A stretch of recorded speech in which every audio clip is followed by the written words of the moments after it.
Cuentan las historias más viejas, esas que se susurran junto al fuego cuando el viento sopla fuerte, que a veces, las guerras más grandes no se ganan en el campo de batalla con cañones y soldados, sino en cuartos silenciosos, con armas hechas de papel, de lógica y de una paciencia infinita. Esta es una de esas historias. Todo empezó en los años previos a que el mundo se incendiara, en una Europa que contenía la respiración. El ejército alemán tenía un secreto, un arma que no disparaba balas pero que era más letal que cualquier tanque, una máquina de escribir de apariencia inofensiva, una caja de madera y cables llamada Enigma. Cada día, desde Berlín, esa máquina susurraba secretos a través de las ondas de radio, coordinando ejércitos y dirigiendo flotas en un lenguaje que cambiaba cada 24 horas. Romper su código se consideraba, simple y llanamente, imposible. Pero en una oficina discreta de Varsovia, un pequeño grupo de hombres se negaba a creer en lo imposible. No eran espías ni soldados, eran matemáticos. Su líder era un joven brillante y callado llamado Marian Rejewski. Día tras día, noche tras noche, él y su equipo luchaban una guerra silenciosa contra esa máquina. Su único campo de batalla era una pizarra llena de ecuaciones, sus únicas armas, la tiza y una mente capaz de ver patrones donde otros solo veían caos. Trabajaban en una réplica de Enigma, sus dedos tecleando sin cesar, escuchando el chasquido de los rotores como si fuera el latido de un monstruo al que debían entender para poder matar. Y en un chispazo de genialidad que la historia casi olvida, lo lograron.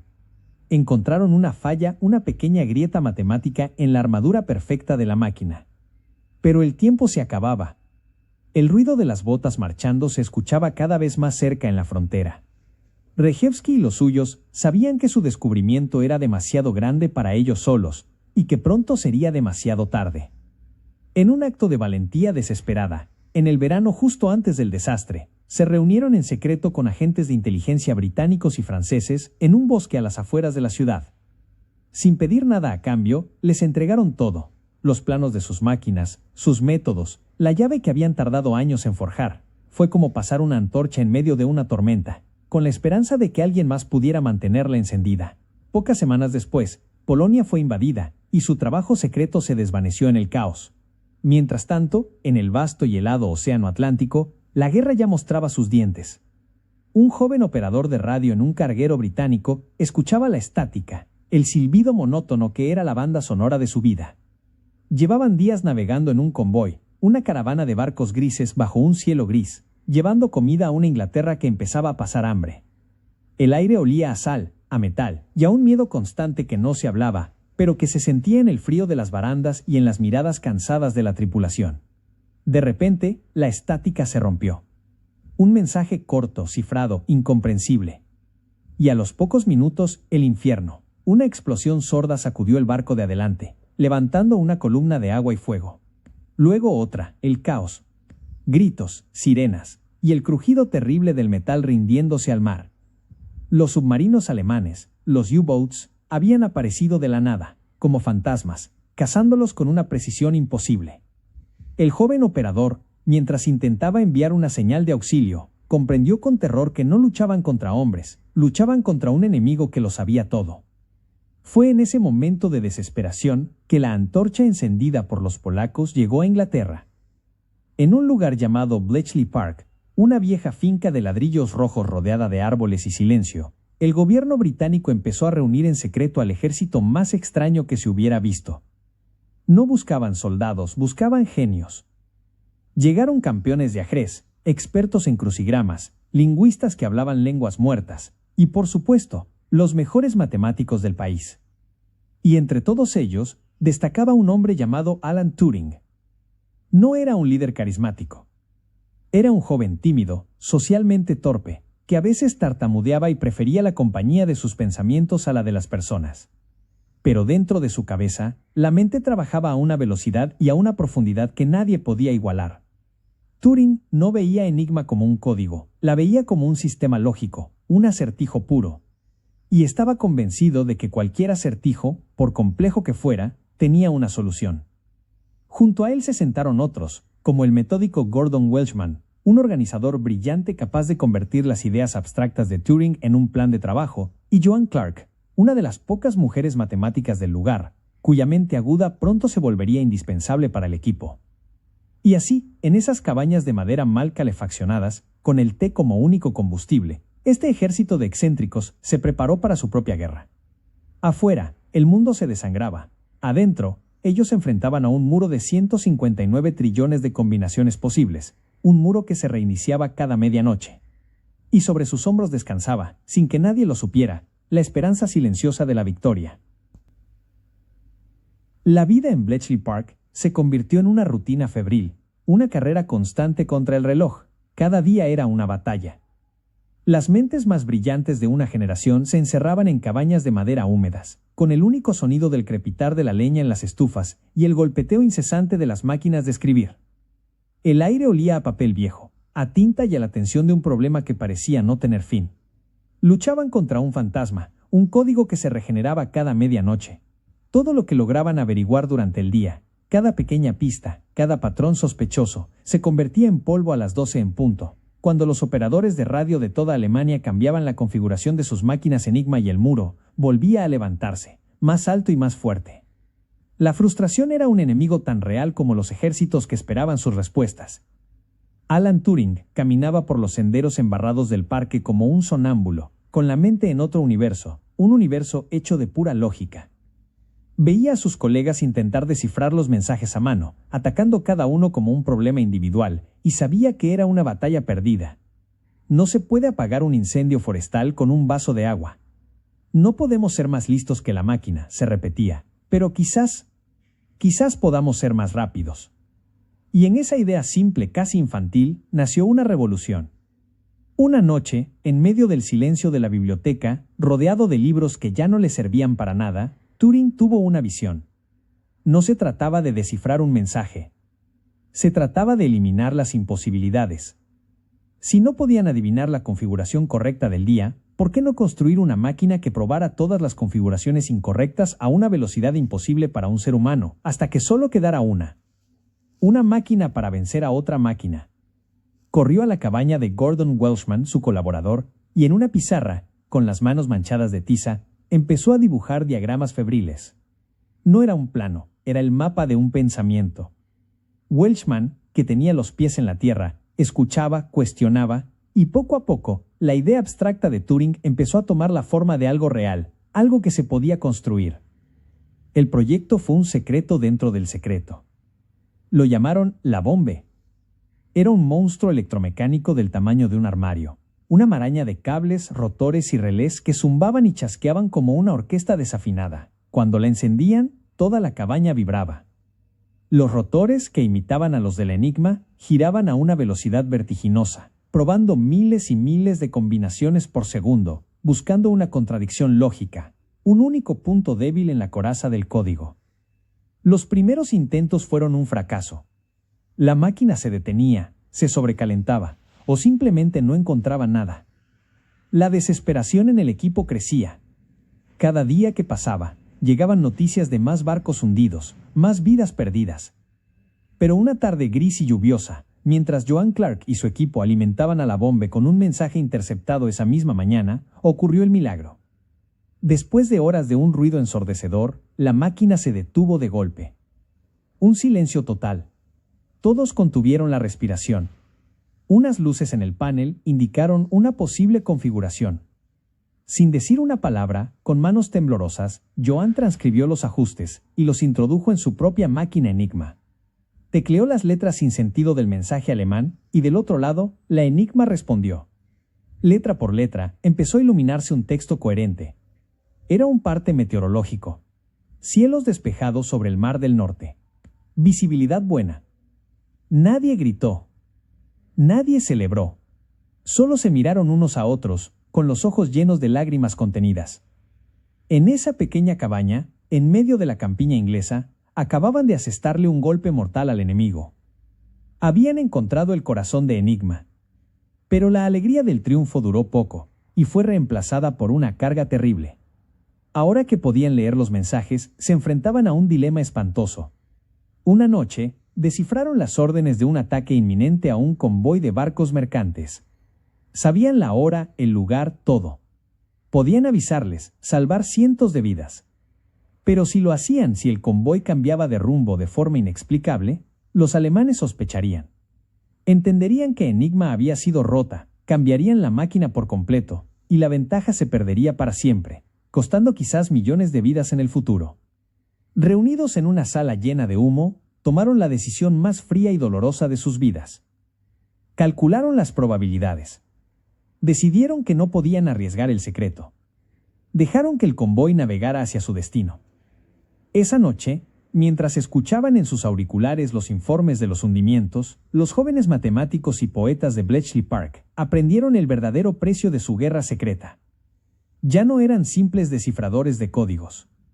Se habían convertido en los silenciosos y anónimos guardianes del destino, obligados a sopesar vidas en una balanza que nadie más en el mundo sabía que existía.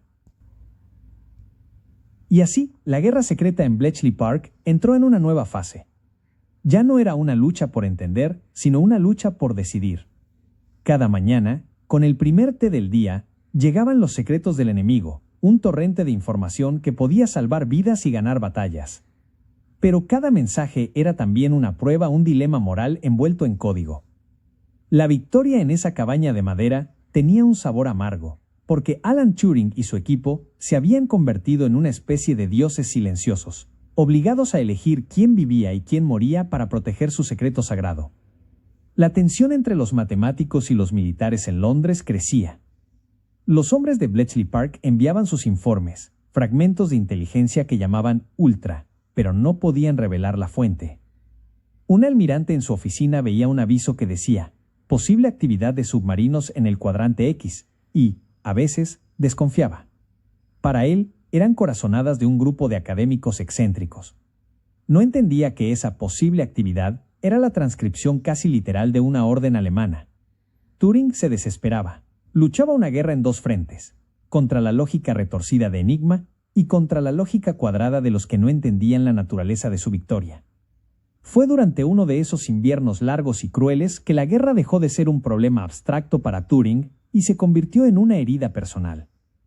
Entre los miles de nombres anónimos que surcaban el Atlántico en los convoyes, había uno que le importaba más que ningún otro, el de su hermano, Peter, un joven oficial a bordo de un destructor que escoltaba barcos mercantes. Una noche, mientras el viento aullaba afuera de la cabaña 8, la bomba se detuvo. El mensaje que descifraron esa vez no era un parte meteorológico ni un informe de suministros. Era una orden de ataque.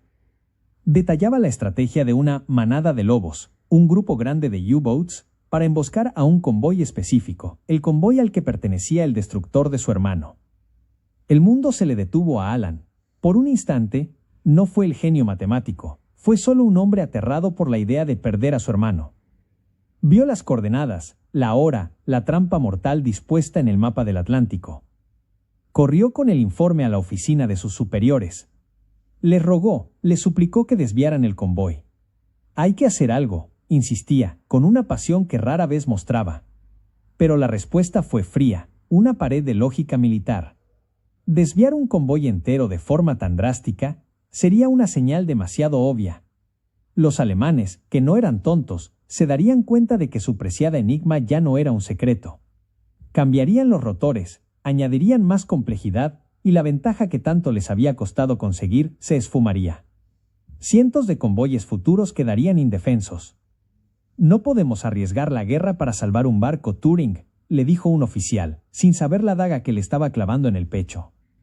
Alan intentó argumentar, buscó una forma, una solución intermedia, una mentira creíble que pudieran transmitir por radio para justificar un pequeño cambio de rumbo.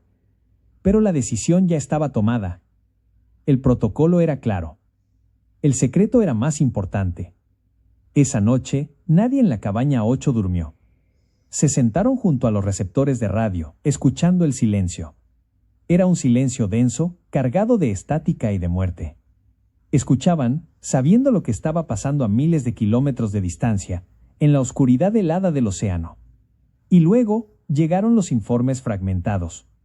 El convoy había sido atacado. Pérdidas graves. Varios barcos hundidos. Y al final, la frase que Alan Turing temía más que a nada en el mundo. El nombre del destructor de su hermano, seguido de las palabras desaparecido, se presume hundido. No hubo un grito. Solo un silencio aún más profundo. Turing se quedó mirando la pared, con la cara vacía, como si su alma se hubiera desconectado. El dolor era tan inmenso que no tenía forma, no tenía sonido. Era un agujero negro que se lo tragaba todo. Se levantó, caminó mecánicamente de vuelta a su escritorio, se sentó frente a la pizarra, y siguió trabajando. Pero algo en él había cambiado para siempre. El dolor, a veces, se convierte en combustible. Y la pena de Turing se transformó en una obsesión fría y metódica. Ya no era solo una guerra por su país. Era una guerra personal contra esa máquina que le había arrebatado a su hermano. Él y su equipo se lanzaron sobre los secretos de Enigma con una ferocidad renovada. Empezaron a pensar, no como matemáticos, sino como los propios operadores de radio alemanes. Buscaron sus errores, sus manías, esos pequeños patrones humanos que la pereza o la rutina dejan hasta en los sistemas más perfectos. Un operador que usaba las iniciales de su novia como parte de la clave, otro que repetía las mismas frases al principio de cada mensaje, pequeños hilos de los que empezaron a tirar. Y tirando de esos hilos, lograron lo que parecía imposible: dominar por completo el código naval. Ya no descifraban un mensaje de vez en cuando. Leían las comunicaciones de los U-Boats casi en tiempo real. La marea en la batalla del Atlántico, por fin, empezó a cambiar. Los convoyes llegaban a puerto, y los submarinos alemanes empezaban a hundirse en el fondo del mar. Fue una victoria monumental, la más importante de la guerra secreta. Pero en la cabaña 8 de Bletchley Park, nadie lo celebró con champán. Alan Turing se quedó una noche, a solas, frente al zumbido constante de la bomba, la máquina que él había creado. Había ganado. Había vengado a su hermano. Pero la victoria, vista de cerca, tenía el rostro silencioso y amargo de la pérdida. Y así, con el corazón de Enigma en sus manos, la gente de Bletchley Park se convirtió en el titiritero invisible de la guerra. Ya no iban a ciegas. Cada mañana, los mensajes alemanes llegaban como un río, y las máquinas bombe, esos monstruos de cables y rotores que habían nacido de la mente de Alan Turing, los devoraban. Horas después, sobre los escritorios de los comandantes aliados, aparecían las joyas de la inteligencia. La posición exacta de las manadas de submarinos, los planes de ataque a ciudades, los movimientos de las divisiones de tanques. Era como si de repente los aliados pudieran ver en la oscuridad. La carnicería en el Atlántico empezó a disminuir.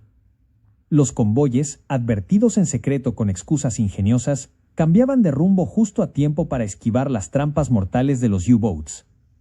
Los cazadores se convirtieron en cazados. La guerra, que parecía una noche interminable, por fin empezó a mostrar las primeras luces del amanecer. El trabajo de Turing y su equipo fue fundamental para el éxito del desembarco de Normandía, asegurando que las tropas llegaran a las playas con el menor número de sorpresas posible. Ganaron batallas que ni siquiera se habían librado, salvaron a miles de soldados que nunca supieron que estuvieron a punto de morir.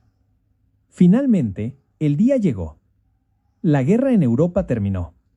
El mundo explotó de alegría. La gente llenó las calles de Londres, de París, de Moscú, cantando, bailando, abrazándose. Pero en Bletchley Park no hubo desfiles. No hubo medallas.